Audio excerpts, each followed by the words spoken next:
talk about natural farming issues and prospects. I now request the speaker to begin. Thank you. Yeah, thank you very much, Rajni Jain ma'am. This is Dr. Rao here.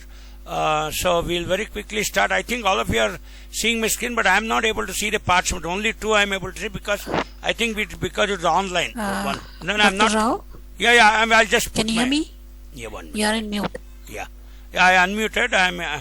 I'm not able to see many parchments. I think only two are there because it's an online meeting. I think the parchment should be there in the online. Okay. Yes, Fine. sir. Correct. So, Yeah. okay. Good afternoon, friends. In fact, I'm one of the national trainers and national facilitators for natural farming. I'm a certified trainer, and I'm also the national facilitator. You can see from the certificate here. And this is my biodata. I think they've already shared with you. You can always get into me on the email, the WhatsApp, and so on. And very quickly, I'm basically a BSc AG, MSc AG guy. I'm a graduated from University of Agriculture Science, Bangalore, and then had a PhD from IIHR, Indian Agriculture Research Institute. Have about 32 years of service in ICR. Prior to that, I worked for the banking system. I was a field officer in Vijaya Bank and a Gramin Bank manager myself. And in 85, I think many of you were not born, I was an agriculture officer in the Department of Agriculture. I was working at Gulbarga. That's how my career started. So I have come from the grassroots and the field, and now I am here. So I also have an MBA. I teach PGDM, Postgraduate Diploma in Management for the NIAM, Manage and NAM. I was a national trainer even at NAM. So anyway, I've been trained at ISB and ISM. That's for you. See, now very quickly we go ahead. See, today people get confused between natural farming, organic farming, inorganic farming and all that. But let me tell you, I think a fundamental BSc AG thing. The nitrogen which is taken up by the plants, whether organic or inorganic, is taken in the ionic form. It is always N plus, the 14, the atomic weight is 14 of nitrogen. So if it is an isotope, it may have N16 and 18, and that's how the isotope analysis is done. So suppose if I put an organic product in front of you, you cannot just say whether it has taken up from the inorganic fertilizer or it has taken up from the organic form, because it's basically taken in the ionic form. See, now recently, the entire Sri Lanka crisis which are seeing, they went organic, they banned the import of fertilizers and pesticides. I think you know what is the Sri Lankan crisis, very quickly related to organic farming. See, because normally in a natural farming, the yields are less when you don't apply external inputs, only using the natural input, obviously the cow dung at the center, and then the entire flora and fauna which is already available in the nature or where you are doing farming. So that has to rejuvenate. That's why it's called as rejuvenated agriculture. I think there's one more term people also talk about it. So now Sri Lanka went into this, and 23.45% they grow paddy, rest is all tea, rubber and cashew, and then they were not self-sufficient in paddy, and maybe some of the wrong policies, and China giving a huge loan, and China also told, we will give you some organic supplements. So there was a compulsory, contract, and they had to buy it up. So somebody then down the line said, no, they have put a lot of pests and diseases into that organic supplements, and kindly don't take it. So that's how Sri Lanka ended up in a crisis. I'll discuss when we go ahead. And government also promoting, Indian government, the promotion of organic and natural farming, coming with the Paramparagat Krishi Abhiyan and Vikas Yojana. And then, you see, right in Bangalore, most of you are in Bangalore, there are so many lakes. The present majestic bus stand was called as Dharmambudhi Lake, I was a young boy, and there used to be a lake. And my grandfather used to take me for a circus. I think it was some national circus, I remember. So a lot of water there. See, today Dharmambudhi Lake has become majestic bus stand, just right to the thing. So why did you kill the natural reservoirs? I can show you in Bangalore, the Sampangi Lake, the Damlur Lake, Miller Lake, they are all become residential layouts today. So why did you kill these natural lakes, and are they not the aquifers, are they not the recharge points? And then similarly in a natural farming, just because you apply external inputs, is it that you are going to kill the flora and fauna and the water bodies and all that? And then in Hindi there is a saying, apni pair par kulhadi marna. That means putting a big iron hammer on your leg. So nobody does it. So the whole natural farming is coming with the issue that you are going to actually rejuvenate whatever is there in the flora and fauna in the soil, the water bodies, and then we are now looking at a more climate responsive input rather than an input responsive input. I repeat this, and this is going to be the key word for the next half an hour which we are going to make the presentation. I want my varieties, I want my yields which to be climate responsive. Suppose high altitude region, okay, or especially in Kerala, when you see the that paddy cultivation below the sea level. So Padashekarams are actually they are paddy lands which are below the sea level, but the Kerala farmers have invented a long ago a method so that the sea water does not enter the fresh water. So that has now become an FAO site. So like that, so Padashekaram is actually classified as one of the natural farmings. So how did people come out with all this thing? A little sensitivity. See, high yielding variety program and green revolution, they're all right. But killing your lakes, killing your flora, killing your fauna, okay, then bringing some external inputs, bringing high yielding varieties, bring it, no problem. Lerma Roju, okay, we are the IR genes, and then we have got green revolution. In 1965 we were in the begging bowl, and today 2022 we are able to export. And suddenly after the Ukraine war, a lot of wheat exports were going, and then the wheat prices started increasing. So we had to protect the domestic wheat consumption, and therefore we have now very temporarily yesterday after they put a ban on the thing. So similarly in Sri Lanka, the crisis was the pursuit of 100% organic food, and then banning imports of chemicals and pesticides. I think I have given you a link here. This has led to the disaster, but India is not going that way, please. That's why today's session on natural farming prospects and issues, I wish to say the core approaches here are going to be having the support systems in mind, the organic seed system, the non-pesticidal management, especially preserving the predators and parasites. See, I'll give a small example, a simple example to drive home the point. You know that snakes feeds on the frogs, and frogs feed on the insects. And that is how a natural food chain is going to control your insects. See, suppose you kill all the frogs and your pest population is going to increase. So that is no big natural farming. Suppose the frog population becomes too much and you cannot enter the field, and everywhere the frogs are here and you are trampling on them. Obviously, I think people have caught the snakes and killed them. So therefore, the forward linkages and the support system, what I am saying is adaptive cropping systems, and I told you climate responsive varieties, breeds and all that, and not only input responsive. Obviously, the inputs are there, but today we have a record 282 to, we are roughly around 300 million metric tons in agriculture and 328 million metric tons in horticulture. Not just self-sufficient, we are excess. We have a glut sort of situation. We don't know what is the value chain. Whereas, so therefore, going into natural farming and then also having a sustainable continuous increase in the yield over the years is what we are looking at in natural farming. Obviously, the water and moisture management, I told you, rejuvenating your lakes, rejuvenating your soils, rejuvenating the flora, the fauna, and obviously the integrating livestock. See, I'll just quickly give you, see, there are two methods, the anaerobic fermentation and the aerobic fermentation. See, suppose, this poultry, the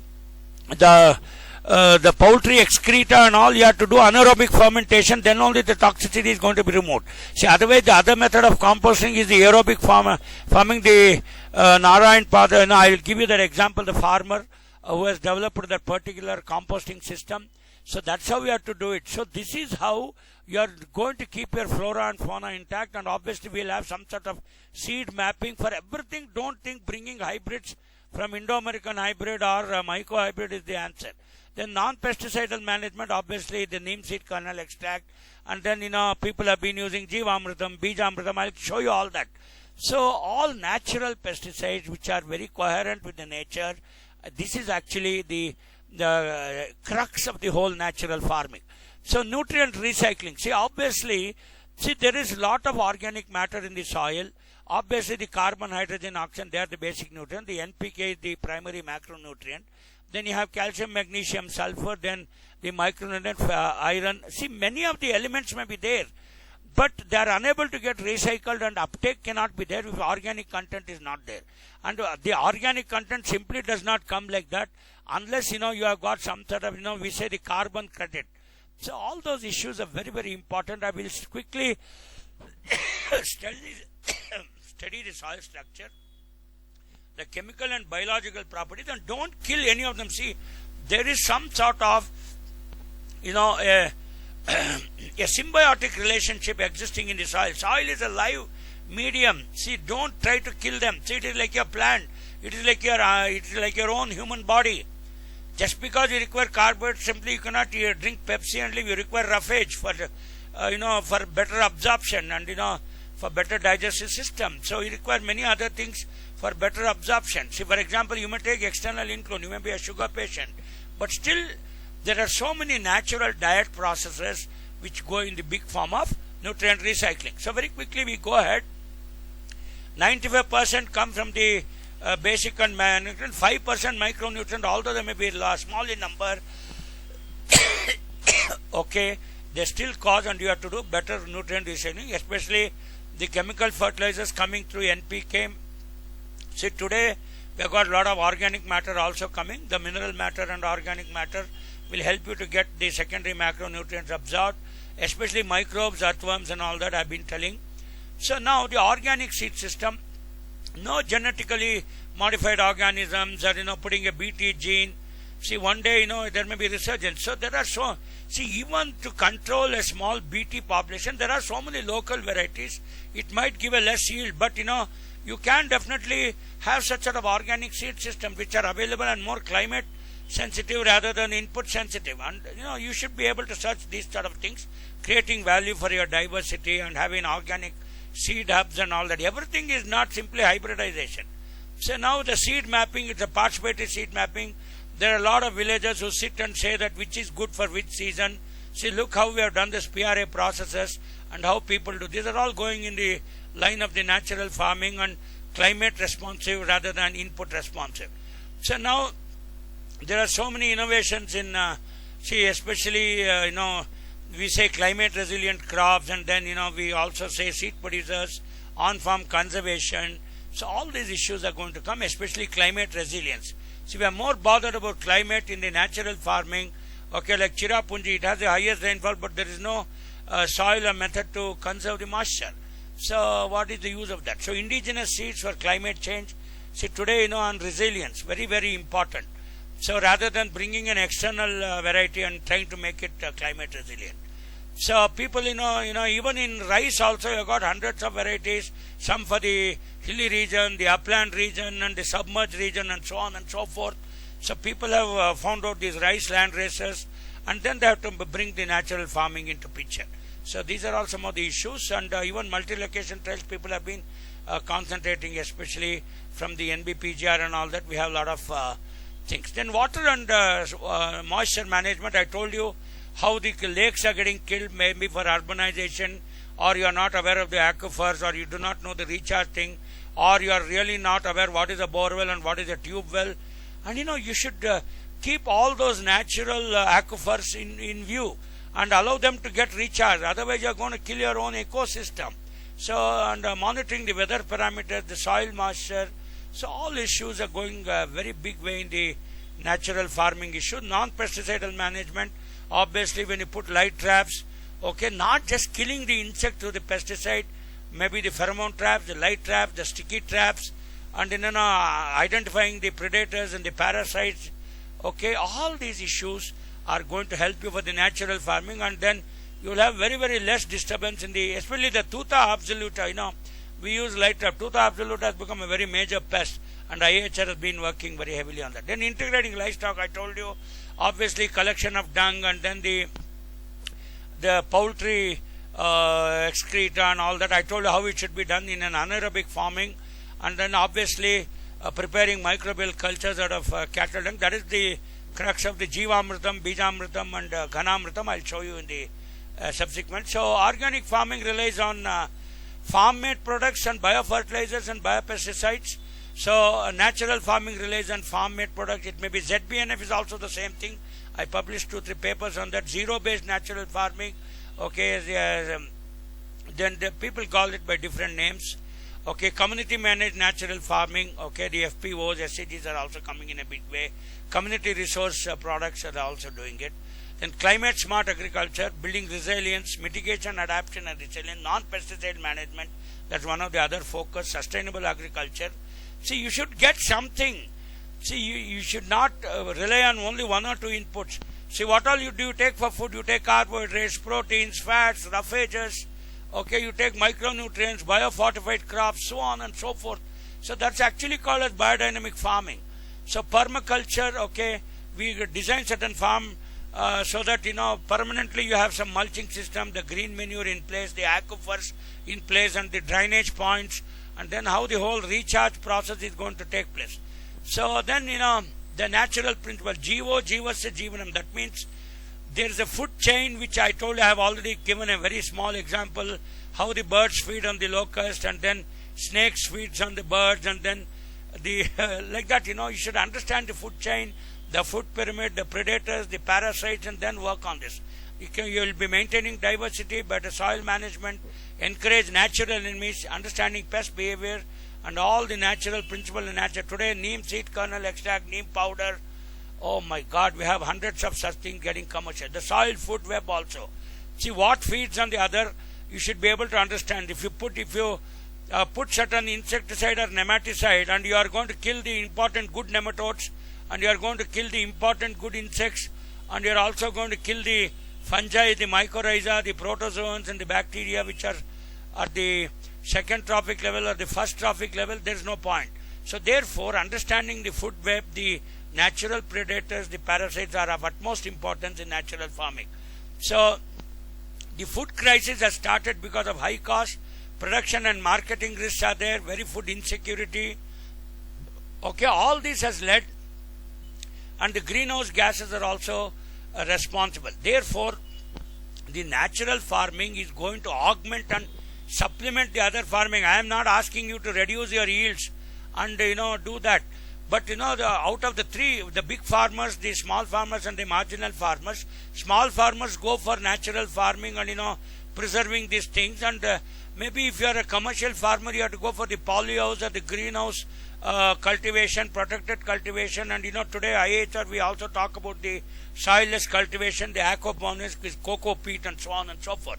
So now the zero-based natural farming, we say Bijamritam, treating something for the seeds, Jivamritam, especially with cow urine and all that, we make this Achadana, Vafasa, all these things are going to put as soil amendments and enrich the soil. I'll show you how this is going to help in resilience and the soil carbon enhancement, carbon credits. Obviously, some little yields may be reduced, but diverse crops and lower costs. The lower costs are going to give you higher returns and obviously yields after a long run. Okay, so now understanding this zero-based natural farming and the dynamics which are involved in the carbon capture mechanism, okay, and all these things when you study very quickly, okay, the 30% of sugars move into the soil as exudates, okay, therefore you require a lot of microbial population that makes plant healthy. So the symbiotic relationship, just like the rhizobium and the pea plant, that's only for the nitrogen fixing. There, even for the other elements also, there are beneficial organisms which will have to do it. So it contains an enormous soils are just live. We don't say soil is dead. You have bacteria, protozoa, fungi, nematodes and arthropods. We are very beneficial. Try to conserve them. Try to conserve the natural enemies. And we should definitely be a student of zoology and biology and obviously of agriculture to understand this sort of mechanism. So now the macrofauna, the macroflora, the microfauna, okay, all these things, okay, the acetonomites, fungi, algae, all these things have to be conserved and preserved. You cannot kill one for the other. Let me tell you, when we say earthworm is a farmer's friend and you are going to put some nematicide which is also going to kill the earthworm, so nematodes may be a problem. So therefore we have come out with this NPV, nuclear polyhedron viruses, and then the biological control for nematicide, because any inorganic nematicide is also going to kill the earthworms and some of the ants and grubs. So be very careful when you do this, gentlemen. Soil fertility management. So we say NADEP structure. I'll tell you what is this NADEP structure very quickly. Ghana Jivamritam. We'll just quickly go. NADAP structure, actually it is a aerobic fermentation process of method of making compost. How, one layer of dung, one layer of organic matter. I'll be showing in the very next set. So it's going to be an enabling environment for the earthworms and the microbial inoculum coming to the dung and all that. So soil fertility management, obviously people have been preparing the Panchagavya, I told you, with cow urine. Okay, people add milk and so many other things. I'll show you one by one. Jivamritam, so a lot of good microbial green manure, especially sesbania and all that. Mixed and intercropping so that it will fix some amount of nitrogen. Then we have biofertilizers coming. Okay, a lot of ARCA microbial consortia. ARCA means they are the technologies of IIHR. We have the microbial consortia. Then all the sheep, goat and poultry manure, we should do the anaerobic fermentation. I've been telling you. So very quickly I'll tell you the Bijamritam. For 100 kg use, we use 20 liters of urine, 5 liters, cow dung 5 kg, lime 50 gram. And then we are going to soak the seed for about a whole night. Then Jivamritam, obviously is again cow dung, jaggery, and then we covered the jute bag, and after 10 days of mixing, a lot of microbial growth is going to be there. You can apply it for the along with the virgin soil. Ghana Jivamritam, obviously this is another consortia with cow urine. People had even basin flour 2 kg, 2 kg of jaggery, and virgin soil especially the uncultivated, which has very rich in microflora and fauna, cow dung 100 kg. So that is Ghana Jivamritam. See, I'll now show you the NADAP method, okay, how the composting aerobic fermentation takes place. The NADAP method means Narayan Devrai Pandri Pandey. He is a Maharashtra farmer who developed this method. Look at this. See, he constructs a tank like this with a lot of aeration. I have to see the holes here.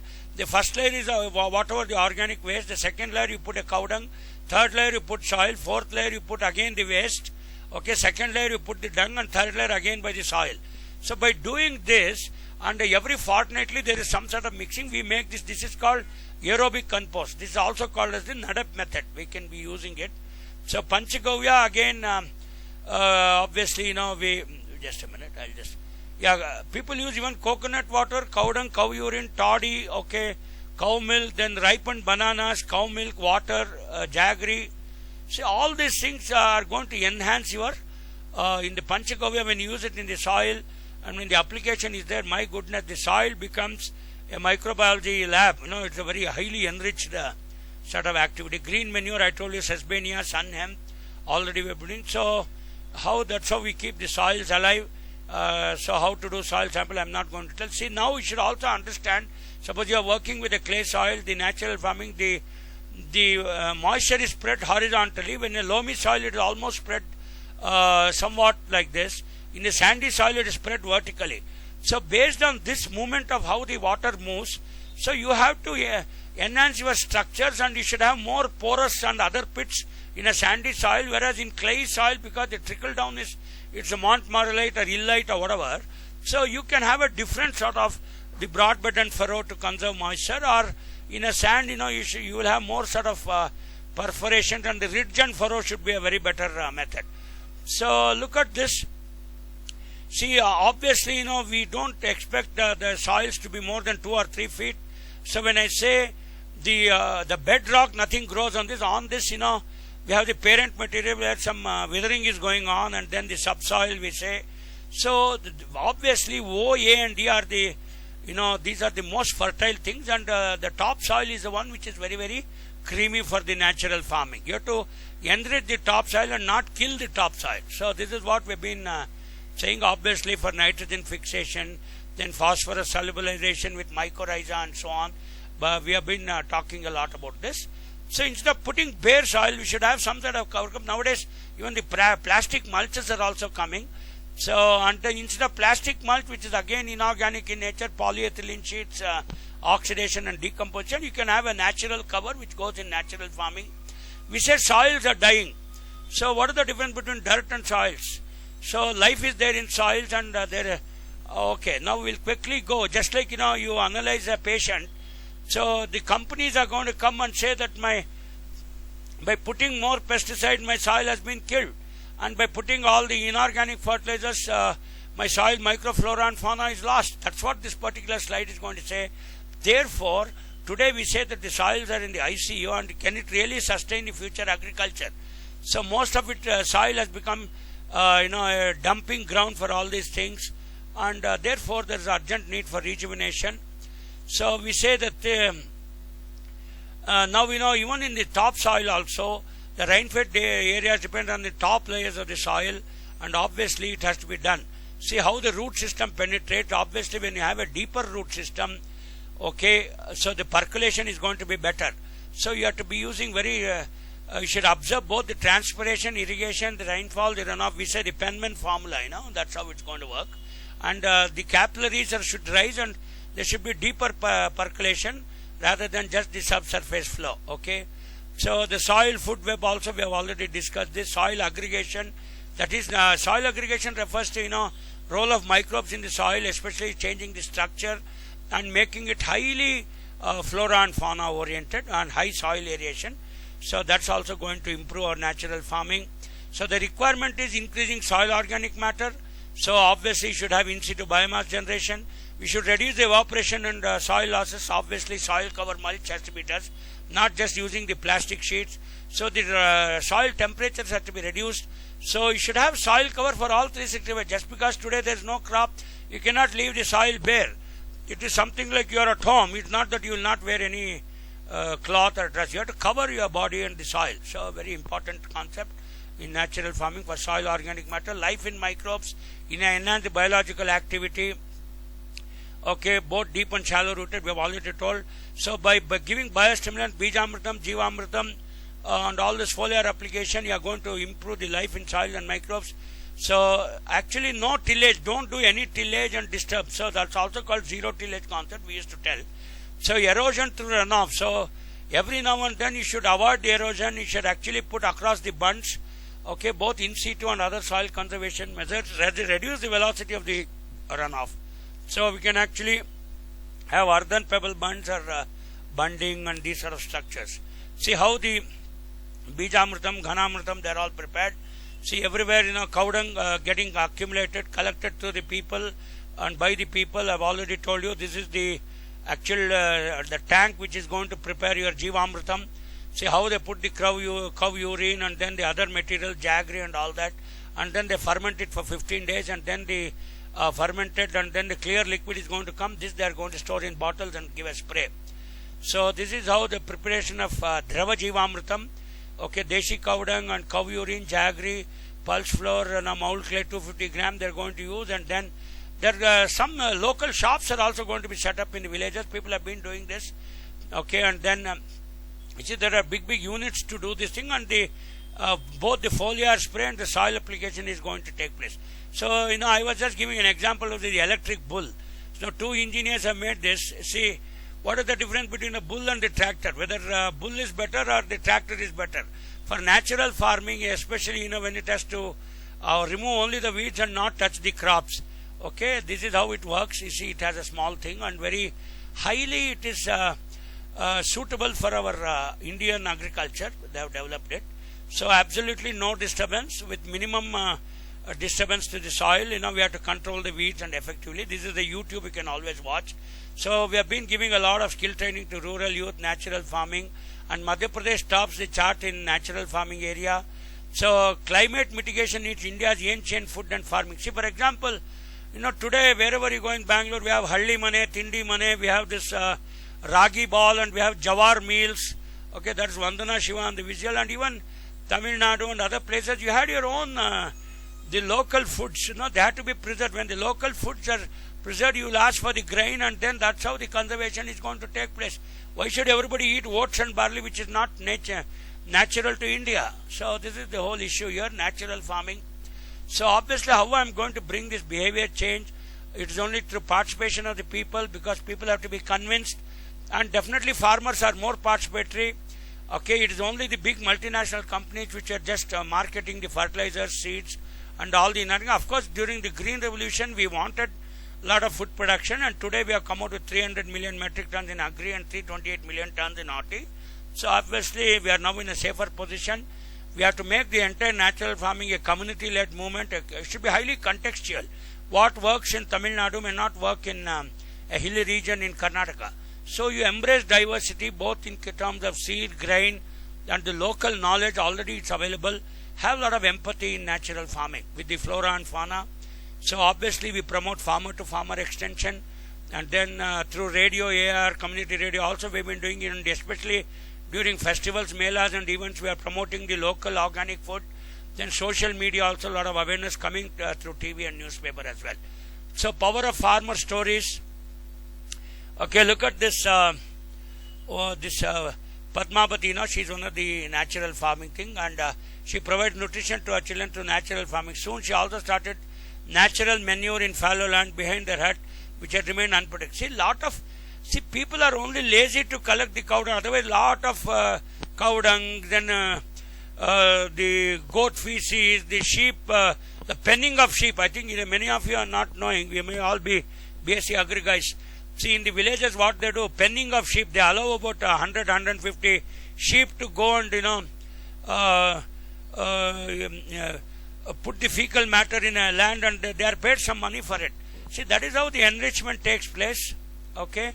So, community resources, it may be seed, it may be seed mapping, it may be locally available organic matter, for feed, fodder.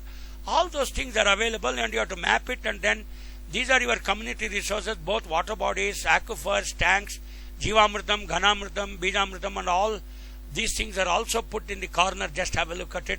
So you can rejuvenate your thing, and over the years, okay, initially you may have less yield.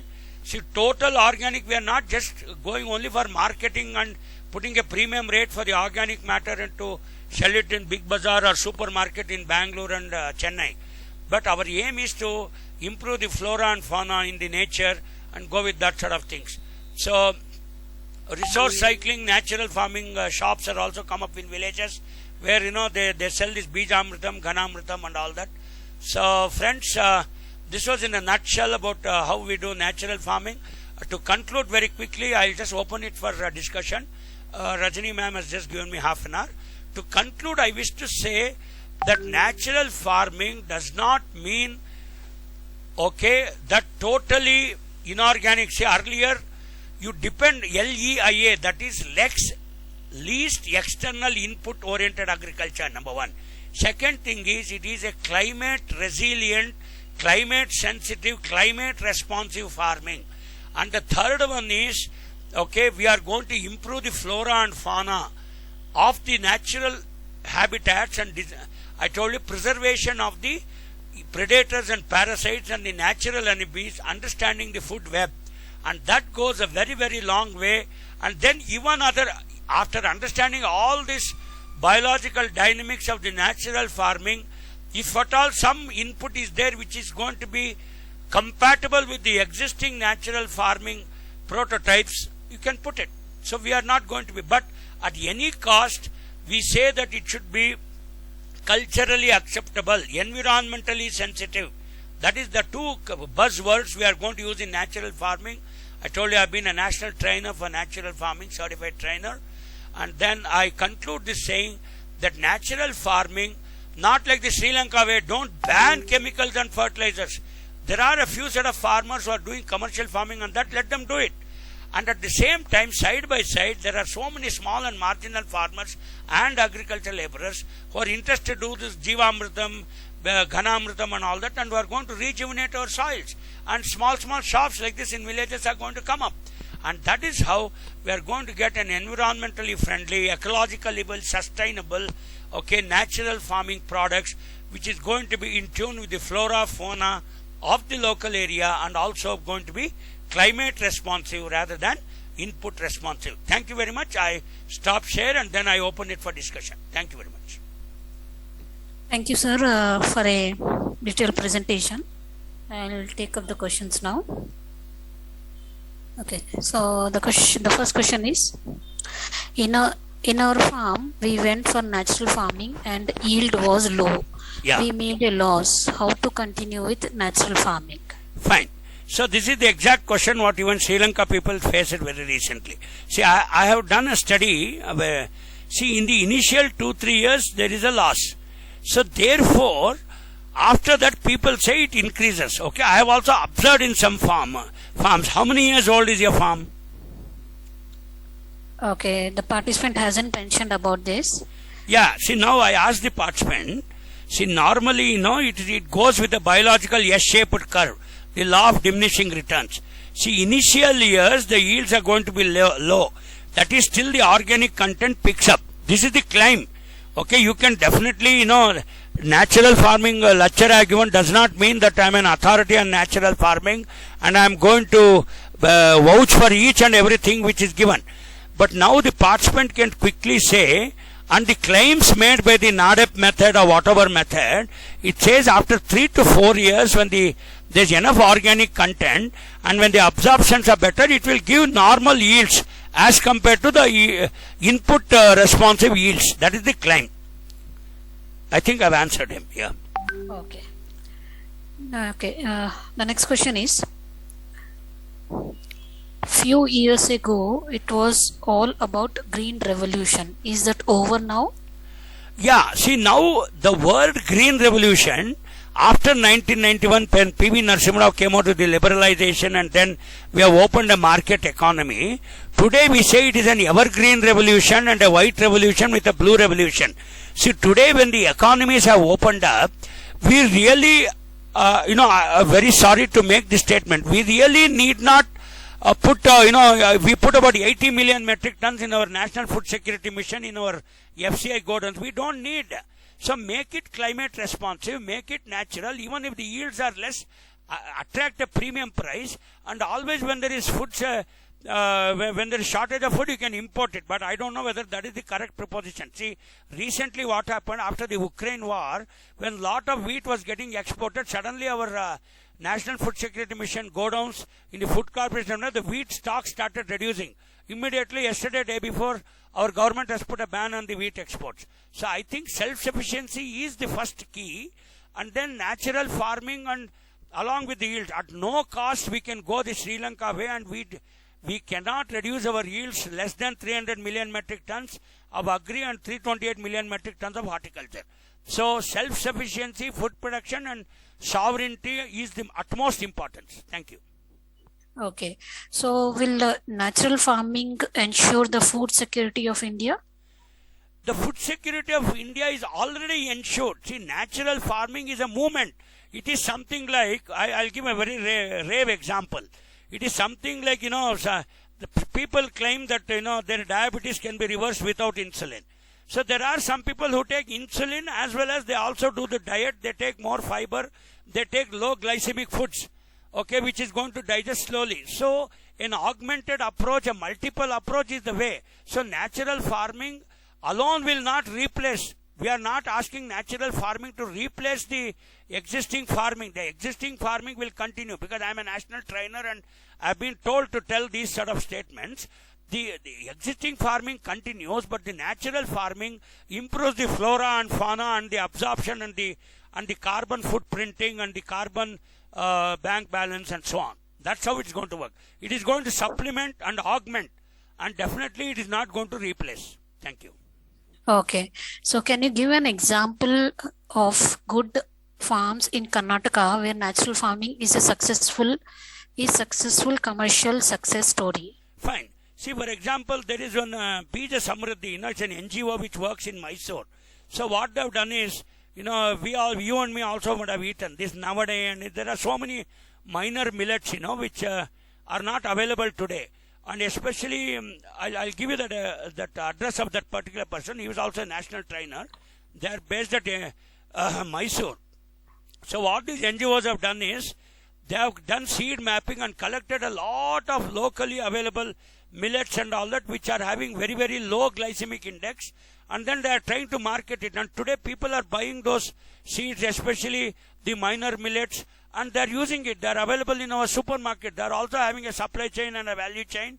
They have a marketing network. So definitely, instead of taking barley and oats, which are highly imported, people are promoting our minor millets. See, for example, one of my students, we are now running a fortified bajra project.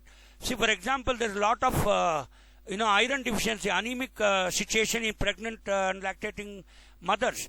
So now we have fortified the bajra, and which is high iron oriented. So totally an organic farming with less inputs, people can augment this fortification. They have been doing it. Even IFCO is doing commercially. So I am one of the consultants for IFCO, and this Kharif season will be taking this fortified iron fortified bajra production on a very large scale. On 500 acres we are taking. Thank you. Okay. And the last question is, what are some new research going on in IIHR in the area of natural farming? Yeah, fine. A very important question, and positioning our IIHR in a big thing. See, we work on 2-3 things. First is we work on soilless cultivation. So even on the C and D class lands, we use our cocoa peat. We say Arca fermented cocoa peat. Okay, I will give you the number of Dr. Selva Kumar, who is our soil scientist. So we convert this fermented cocoa peat. We have AMC, Arca Microbial Consortia, which is highly bioinoculant. So by putting this, even without soil, we can do it. And totally hydroponics. See, the roots will be actually dipping in a beaker of water. So, and we supply the nutrients there. So that's how in a polyhouse and a protected cultivation we are doing this sort of farming. No need of soil at all. That's how we are able to come out with 328 million metric tons. Vertical farming. We also say peri-urban horticulture farming. See, I will show you some of the farms. My own colleagues, they just have a 30-40 site and they have built 2 floors. And on the 3rd floor, they have totally put all these aquaponics and they put on potted cultivation. They supply nutrients from outside using cocoa peat and all, organic consortia, liquid form, aerial spray. So we have been giving all that. You will get excellently, no need of soil. Let all the soil be conserved and used for other things. We have been doing it. It's available at IIHR. You can get in touch with me. I'll give you the link of the person. Thank you. Okay. Okay, sir. We don't see any further questions from our participants. So now we have come to end of question round. Agricultureinformation.com likes to thank Dr. V.K. JAYARAGHAVENDRA Rao for a very detailed presentation and answering all the questions in detail. And we also like to thank all the participants for joining this meeting. The meeting will now be closed. Thank you very much. You're welcome, sir.